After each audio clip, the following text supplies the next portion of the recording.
첫 번째, 다른 사람의 단점을 말하지 마라. 남을 비난하는 것은 위험한 불꽃이다. 그 불꽃은 자존심이라고 하는 화약고에 폭발을 유발하기 쉽다. 이 폭발은 가끔 사람의 생명까지 빼앗아간다. 비판이란 쓸데없는 짓이다. 왜냐하면 비판은 인간을 방어적 입장에 서게 하고 대개 그 사람으로 하여금 자신을 정당화하도록 안간힘을 쓰게 만들기 때문이다. 비판이란 위험한 것이다. 왜냐하면 그것은 한 인간의 소중한 자존심에 상처를 입히고 그의 자존심에 손실을 주고 원한을 불러일으키기 때문이다. 내뱉는 말은 상대방의 가슴속에 수십 년 동안 화살처럼 꽂혀 있다. 비난은 부메랑이 되어 나에게 다시 돌아온다. 남을 심판하지 않는다면 나도 심판받지 않을 것이다. 사람의 잘못은 그 자신의 인간관계에서 비롯된다. 남의 잘못을 보면 돌이켜 자신을 반성하라. 두 번째, 나의 사생활을 필요 이상 말하지 마라. 남과 교제할 때 먼저 잊어서는 안 될 일은 상대방에게는 상대방 나름대로의 생활 방식이 있으므로 혼란스럽게 하지 않도록 남의 인생에 함부로 간섭해서는 안 된다는 것이다. 이건 나에게도 마찬가지이다. 그들은 당신에게 관심도 없거니와 나의 사생활을 필요 이상으로 말하는 것은 내 인생에 남을 간섭하게 하는 것이다. 사람은 누구나 이기적으로 다른 사람의 사생활보다는 자기 자신에게 더 관심이 많다. 당신의 사생활이 흥미롭더라도 그것은 주위에 퍼져 심심풀이로 소비되거나 언젠가 나에게 비수가 되어 돌아올 뿐 나에게 이득이 되는 경우는 드물다. 세 번째, 자신을 자랑하지 마라. 신이 인간에게 한 개의 혀와 두 개의 귀를 준 것은 말하는 것보다 타인의 말을 2배 많이 들으라는 이유에서이다. 무심코 내뱉은 자랑이 뜻밖의 오해를 부르거나 상대방에게 질투의 대상이 되는 경우가 많다. 그 상황을 책임져야 하는 사람은 자랑을 내뱉은 바로 나 자신이다. 그러므로 입을 열 때는 주의하고 또 주의하자. 철학의 아버지 소크라테스는 이렇게 말했다. 무슨 말이든 해라. 그러면 내가 너를 이해할 수 있으리라. 주고받는 말 속에 심리와 성격이 고스란히 담긴다는 사실을 그는 이미 알고 있었다. 네 번째, 나의 약점을 말하지 마라. 말은 한 사람의 입에서 나오지만 1000사람의 귀로 들어간다.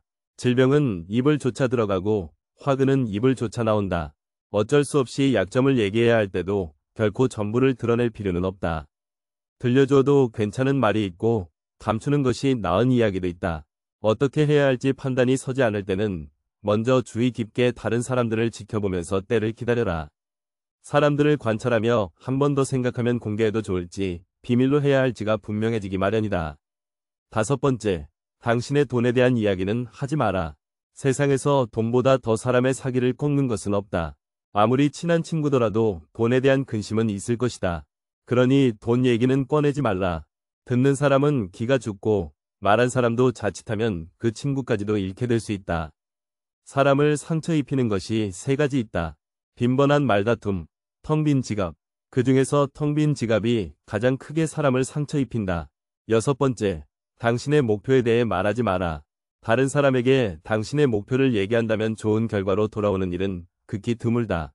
그저 그것을 달성하기 위한 귀중한 힘을 낭비하고 버리게 되는 경우가 많고 당신을 질투하는 사람의 반론을 들을 수 있다. 그들은 자신보다 뛰어난 사람이 많아지는 것을 경계하기에 더 나아지려는 사람을 철저히 뭉개려 할 것이다. 아직 시작도 안 한 목표를 남들에게 말하는 것은 당신의 목표를 멀어지게 하는 일이다. 현명한 사람은 말할 것이 있을 때 말하고 어리석은 자들은 그것이 무엇이든 간에 그저 말해야 하기 때문에 말한다. 시작이 일에 있어서 가장 중요한 부분이다. 1시간 동안 같이 놀아보면 1년 동안 대화하는 것보다 그 사람들을 더 잘 알 수 있다. 모든 사람의 마음속에 온갖 종류의 새장이 있다고 가정하라. 어떤 새들은 무리를 지어 다른 새들로부터 이탈하며 어떤 새들은 무리를 이루고 어떤 새들은 외로이 어디론지 마음대로 날아가기도 한다. 이 새들이 곧 지식이며 우리들이 어렸을 때는 이 새장은 텅 비어 있었을 것이다. 그리고 인간이 이 우리 속에 어떤 종류의 지식을 넣고 보관해 두었다면 그는 지식의 대상이 되는 것들을 배우거나 발견했다고 말할 수 있을 것이다.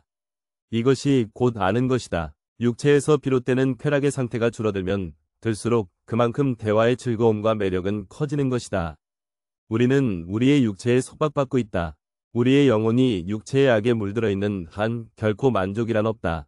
재판관은 젊어서는 안 된다. 재판관은 자기의 이성의 판단에 의해서가 아니라 타인의 악의 본질을 오랫동안 관찰함으로써 그 악을 배워 알아야 한다.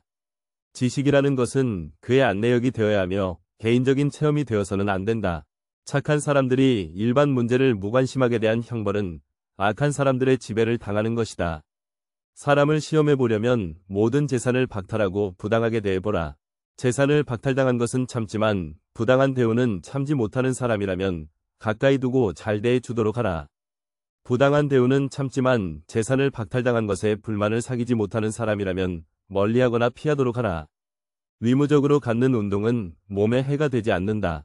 그러나 강제로 습득한 지식은 마음에 남지 않는다. 행복은 선을 행함으로써 얻는 것이며 선의 내용은 영원성에 있다.